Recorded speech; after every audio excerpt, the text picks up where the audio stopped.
जय हिंद, वंदे मातरम। बहुत बहुत स्वागत आप सभी का सक्सेस वर्ल्ड एमसीक्यू चैनल पर।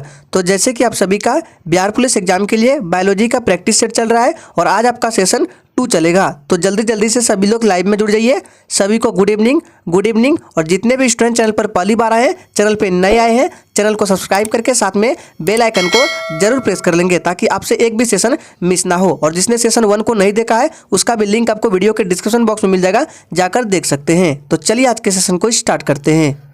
तो आज के सेशन का सबसे फर्स्ट क्वेश्चन है, पुस्तक दी ओरिजिन ऑफ स्पीसीज किसने लिखी है। फटाफट से आंसर करते जाएंगे। आपको लाइव चैट का ऑप्शन मिलता है, प्रत्येक स्टूडेंट को लाइव चैट में आंसर करते जाना है ताकि आप सभी का जितना भी डाउट हो सारा डाउट क्लियर हो सके। और ये क्लास आपको डेली रात 8 बजे लाइव चैट के साथ मिलते हैं, तो सभी को रात 8 बजे आने हैं। तो इसका राइट आंसर है, जो बच्चे ऑप्शन डी को दे रहे हैं बिल्कुल सही जवाब दे रहे हैं, चार्ल्स डार्विन ने। याद रखना है, पुस्तक दी ओरिजिन ऑफ स्पीसीज किसने लिखी है, तो चार्ल्स डार्विन ने। ऑप्शन डी इस प्रश्न का बिल्कुल सही जवाब हो जाएगा, ध्यान रखना है। चलिए आगे देखते हैं। दूसरा प्रश्न है, शरीर का तापमान नियंत्रित करता है, कौन नियंत्रित करता है। बहुत ही शानदार प्रश्न है। शरीर का तापमान नियंत्रित करता है थैलेमस, हाइपोथैलेमस, सेरेबेलम या मेडुला। तो देखिए इसका राइट आंसर, जो बच्चे ऑप्शन बी को दे रहे हैं बिल्कुल सही जवाब दे रहे हैं। शरीर का तापमान कौन नियंत्रित करता है, तो हाइपोथैलेमस ग्रंथि नियंत्रित करता है। ऑप्शन बी इस प्रश्न का बिल्कुल सही जवाब हो जाएगा, ध्यान रखना है। चलिए आगे देखते हैं। तीसरा प्रश्न है, कौन सा दिन डायबिटीज दिवस के रूप में मनाया जाता है। बहुत ही शानदार प्रश्न है।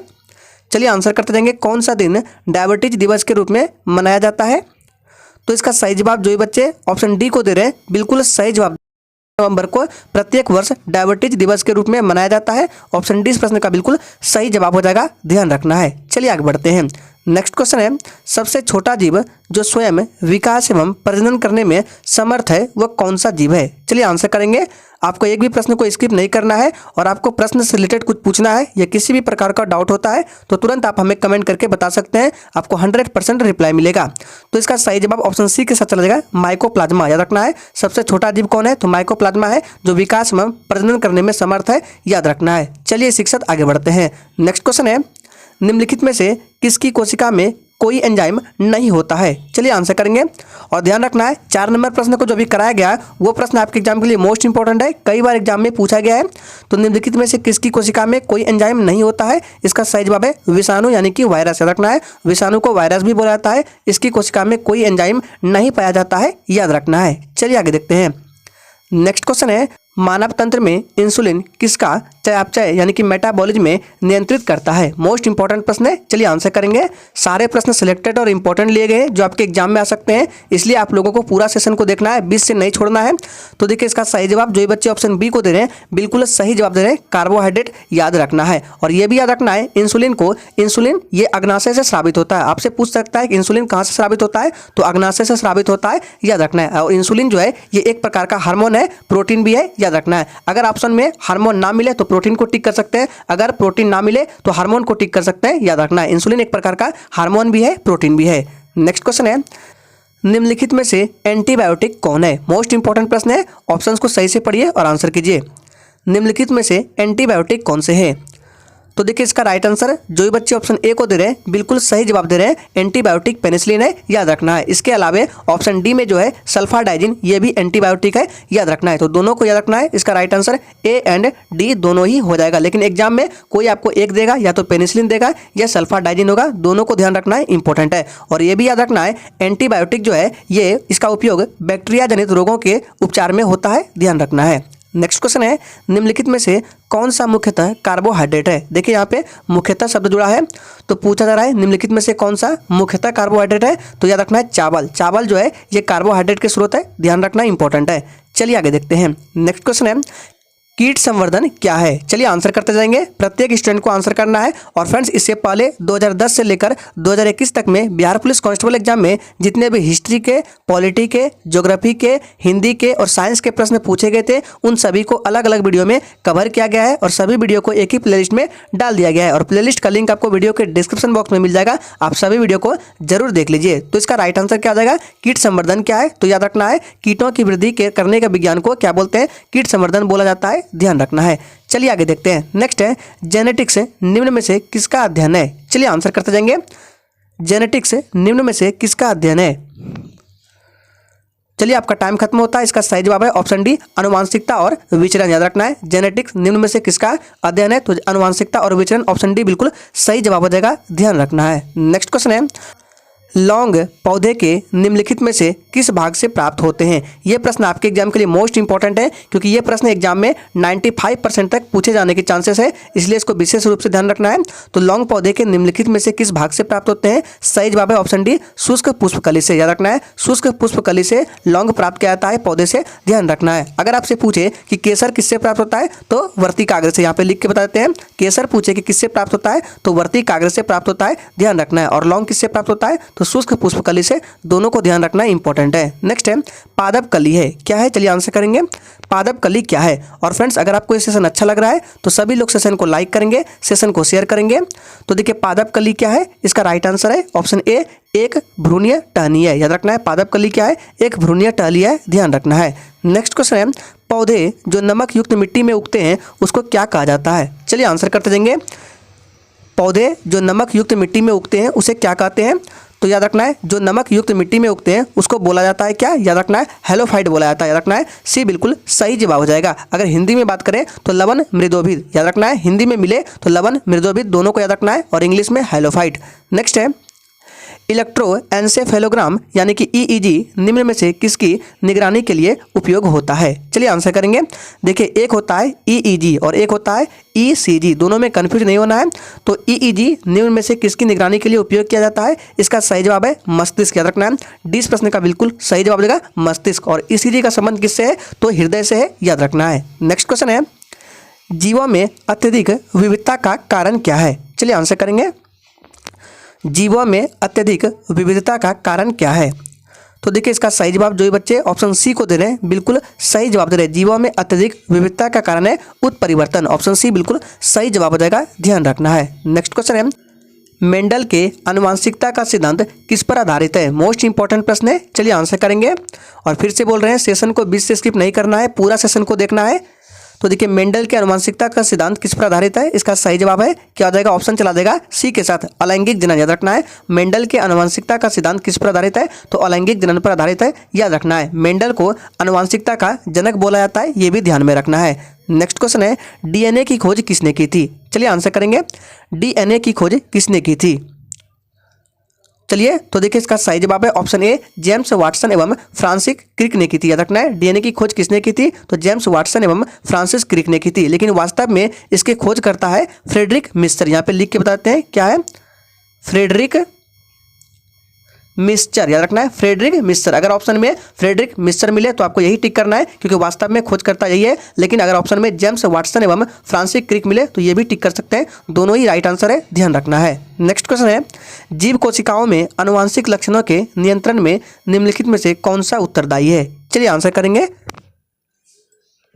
जीव कोशिकाओं में आनुवांशिक लक्षणों के नियंत्रण में निम्नलिखित में से कौन सा उत्तरदायी है, इसका सही जवाब है ऑप्शन डी, डीएनए उत्तरदायी है, याद रखना है। चलिए आगे देखते हैं। नेक्स्ट क्वेश्चन है, यकृत एवं मांसपेशियों में ऊर्जा जमा होती है। चलिए आंसर करेंगे, यकृत एवं मांसपेशियों में ऊर्जा किस रूप में जमा होती है। और फ्रेंड्स, इससे पहले लुसेंट बुक और क्राउन पब्लिकेशन बुक से संबंधित लगभग 17 से 18 प्रैक्टिस सेट को कवर किया गया है। सभी के लिंक आपको वीडियो के डिस्क्रिप्शन बॉक्स में मिल जाएगा, आप सभी प्रैक्टिस सेट को अवश्य लगाइए।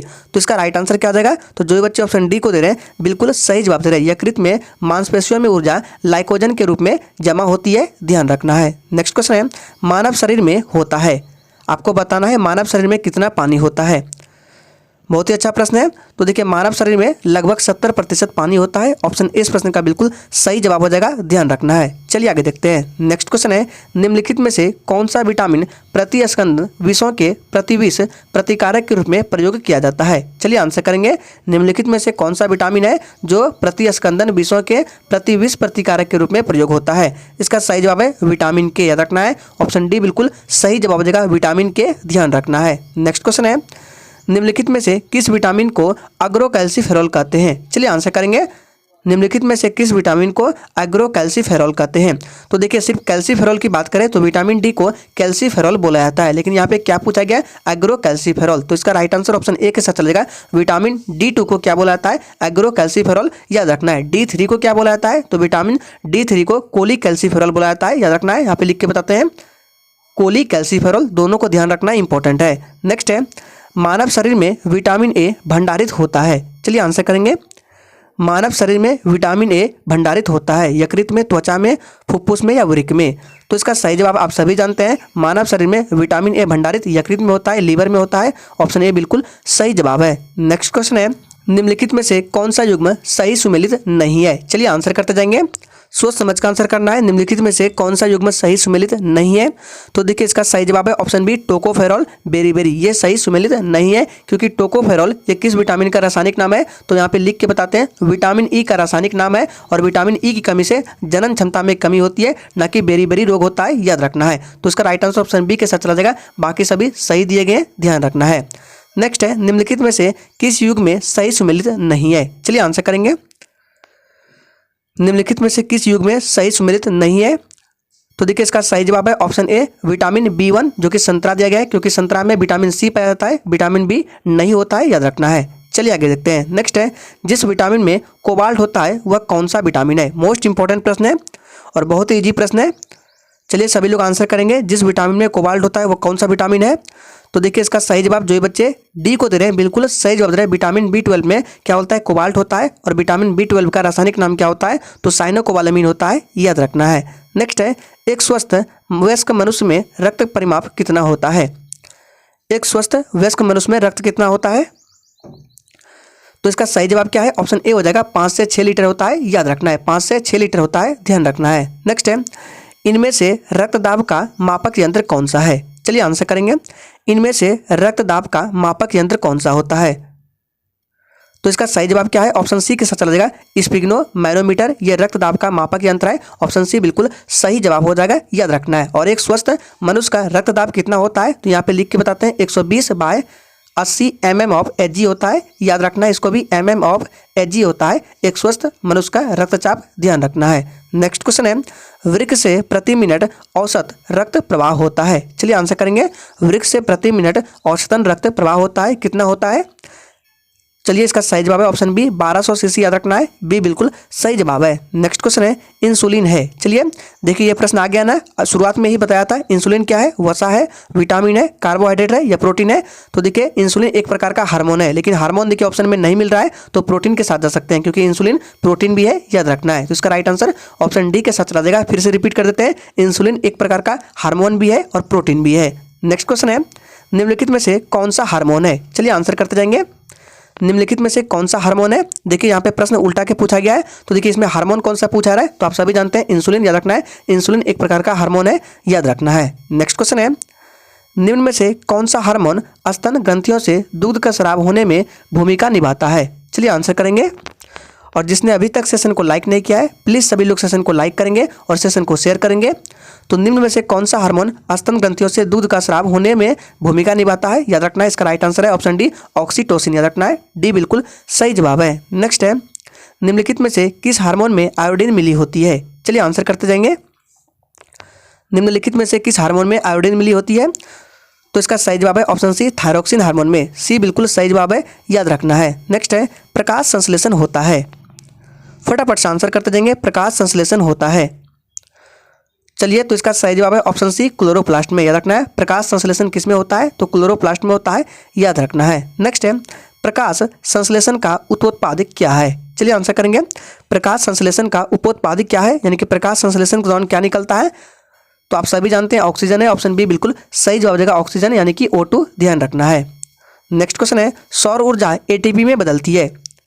आपसे पूछा गया है कि सौर ऊर्जा किसमें ATP में बदलती है, तो याद रखना है सौर ऊर्जा जो है ये क्लोरोप्लास्ट में ATP में बदलती है, ऑप्शन बी बिल्कुल सही जवाब देगा, याद रखना है। चलिए आगे देखते हैं। नेक्स्ट क्वेश्चन है, कोशिका का शक्ति स्रोत होता है। चलिए आंसर करते जाएंगे, यानी कि पूछा जा रहा है कोशिका का पावर हाउस किसे बोला जाता है। तो आप सभी जानते हैं इसका सही जवाब जो बच्चे बी को दे रहे हैं, बिल्कुल सही जवाब दे रहे हैं, माइटोकॉन्ड्रिया को कोशिका का पावर हाउस बोला जाता है, याद रखना है। राइबोसोम को क्या बोला जाता है, ये कोशिका की प्रोटीन फैक्ट्री है, याद रखना है। नेक्स्ट है, भ्रूण किस में होता है। फटाफट से आंसर करते जाएंगे, भ्रूण किस में होता है। चलिए तो इसका सही जवाब क्या है, तो इसका राइट आंसर ऑप्शन सी के साथ चलेगा, बीज में होता है। भ्रूण किस में होता है, बीज में होता है, ऑप्शन सी बिल्कुल सही जवाब है। नेक्स्ट है, निम्न में से कौन प्रतिजैविक औषधि है। चलिए आंसर करेंगे, और देखिए इस ऑप्शन में भी दो आंसर होगा, चलिए आंसर करेंगे। तो देखिए इसका राइट आंसर बी एंड सी दोनों के साथ चला जाएगा। सल्फा ग्वानिडीन और क्लोराम्फोनिकोल दोनों ही क्या है, प्रतिजैविक औषधि के उदाहरण है, याद रखना है। लेकिन एग्जाम में आपको कोई एक मिलेगा, तो दोनों को ध्यान रखना इंपॉर्टेंट है। नेक्स्ट है टाइफाइड तथा कॉलरा विशिष्ट उदाहरण है। चलिए आंसर करते जाएंगे। टाइफाइड तथा कॉलरा विशिष्ट उदाहरण है। तो देखिए इसका सही जवाब है ऑप्शन सी, जल जनित रोगों के, याद रखना है। जल जनित रोगों के टाइफाइड तथा कॉलरा विशिष्ट उदाहरण है, याद रखना है। नेक्स्ट है मनुष्य में अल्फा टॉक्सिन खाद्य विषाक्तन द्वारा सामान्यतः कौन सा अंग प्रभावित होता है। चलिए आंसर करते जाएंगे। मनुष्य में अल्फा टॉक्सिन खाद्य विषाक्तन द्वारा सामान्यतः कौन सा अंग प्रभावित होता है। तो देखिए इसका सही जवाब है ऑप्शन डी, यकृत, याद रखना है। यकृत प्रभावित होता है, यकृत डैमेज होता है, यानी कि लीवर, याद रखना है। चलिए शिक्षक आगे बढ़ते हैं। नेक्स्ट क्वेश्चन है मनुष्य के शरीर में किस अंग में लिम्फोसाइट्स का निर्माण होता है। चलिए आंसर करते जाएंगे। मनुष्य के किस शरीर में किस अंग में लिम्फोसाइट्स का निर्माण होता है। तो इसका सही जवाब क्या है, ऑप्शन बी एंड सी, यानी कि अस्थि मज्जा में भी और तिल्ली में भी होता है। तो इसका राइट आंसर बी एंड सी हो जाएगा। दोनों को याद रखना है, अस्थि मज्जा और तिल्ली, याद रखना है। नेक्स्ट क्वेश्चन है ओंकोजिन संबंधित है। चलिए आंसर करेंगे। ओंकोजिन किससे संबंधित है, सोच समझ कर आंसर करना है। तो चलिए इसका राइट आंसर क्या है। तो 43 का राइट आंसर ऑप्शन सी के साथ है, कर्क रोग से। तो ओंकोजिन किससे संबंधित है, ये कर्क रोग से संबंधित है। कर्क रोग जिसे कैंसर रोग भी बोला जाता है, ध्यान रखना है। नेक्स्ट है रक्त कैंसर जिसे ल्यूकेमिया बोला जाता है की रोकथाम में प्रयोग किए जाने वाला रेडियो समस्थानिक कौन से है। फटाफट से आंसर करते जाएंगे। चलिए तो देखिए इसमें भी दो राइट आंसर है। एक तो चला जाएगा फॉस्फोरस 32 का उपयोग किया जाता है, और दूसरा कोबाल्ट 60 का उपयोग किया जाता है। तो कैंसर की रोकथाम में किसका किसका उपयोग किया जाता है, फॉस्फोरस 32 का और कोबाल्ट 60 का। तो इसका right answer C plus D हो जाएगा। दोनों को ध्यान रखना है, लेकिन एग्जाम में आपको कोई एक ही मिलेगा, तो दोनों को ध्यान रखना है, इंपॉर्टेंट है। नेक्स्ट है तीव्रता एवं प्रयुक्ता के आधार पर निम्नलिखित में से कौन सा कर्क रोग उत्पन्न कर सकता है तथा इसका उपचार भी कर सकता है। मोस्ट इंपॉर्टेंट प्रश्न है, आंसर करेंगे।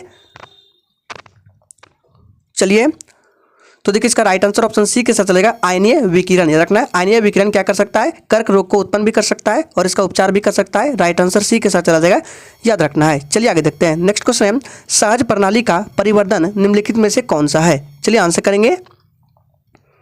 सहज प्रणाली का परिवर्धन निम्नलिखित में से कौन सा है। इसका सही जवाब है ऑप्शन सी, प्रणाली का स्वपोषी क्रिया। ये क्या है, सहज प्रणाली का परिवर्धन है, ध्यान रखना है। नेक्स्ट क्वेश्चन है लैंगिक जनन से आनुवांशिक विचरण कैसे होता है। चलिए आंसर करते जाएंगे। लैंगिक जनन से आनुवांशिक विचरण कैसे होता है। चलिए तो इसका सही जवाब है जीन के सम्मिश्रण से, जिसे ब्लेंडिंग बोला जाता है, ये भी सही है। क्रोमोसोम में बदलाव से और जीन के मिश्रण, यहाँ देखिए चीन लिखा गया, जीन होगा, जीन के मिश्रण से, याद रखना है। तो इसका राइट आंसर डी के साथ चला जाएगा। उपर्युक्त सभी ध्यान रखना है। नेक्स्ट है डीएनए को किसने अंतःपात्र में बनाया। चलिए आंसर करेंगे। डीएनए को किसने अंतःपात्र में बनाया। चलिए तो इसका सही जवाब क्या है। तो इसका राइट आंसर ऑप्शन ए के साथ चलेगा, ऑर्थर कॉर्नबर्ग, याद रखना है। ऑप्शन ए बिल्कुल सही जवाब है। नेक्स्ट है बिल तथा मेलिंडा गेट्स फाउंडेशन द्वारा स्थापित भारत के लिए कार्यक्रम आह्वान किसके प्रतिरोध के लिए कार्यरत है। चलिए आंसर करेंगे। बिल तथा मेलिंडा गेट्स फाउंडेशन द्वारा स्थापित भारत के लिए कार्यक्रम आह्वान किसके प्रतिरोध के लिए कार्यरत है। इसका सही जवाब है HIV यानी कि एड्स, याद रखना है। ये प्रश्न आपके एग्जाम के लिए इंपॉर्टेंट है, ध्यान रखना है। आज के सेशन का आखिरी प्रश्न है सर्वप्रथम मानव हृदय प्रत्यारोपण हुआ था। चलिए आंसर करेंगे कहाँ हुआ था। सर्वप्रथम मानव हृदय का प्रत्यारोपण कहाँ हुआ था। तो इसका सही जवाब है ऑप्शन सी, दक्षिण अफ्रीका में, याद रखना है। दक्षिण अफ्रीका में हुआ था। और किसने किया था, तो क्रिश्चियन बर्नार्ड ने, याद रखना है, क्रिश्चियन बर्नार्ड ने। तो आज के सेशन में बायोलॉजी के ये 50 इंपॉर्टेंट प्रश्नों को रखा गया था। तो आज के लिए इतना ही, तब तक के लिए जय हिंद।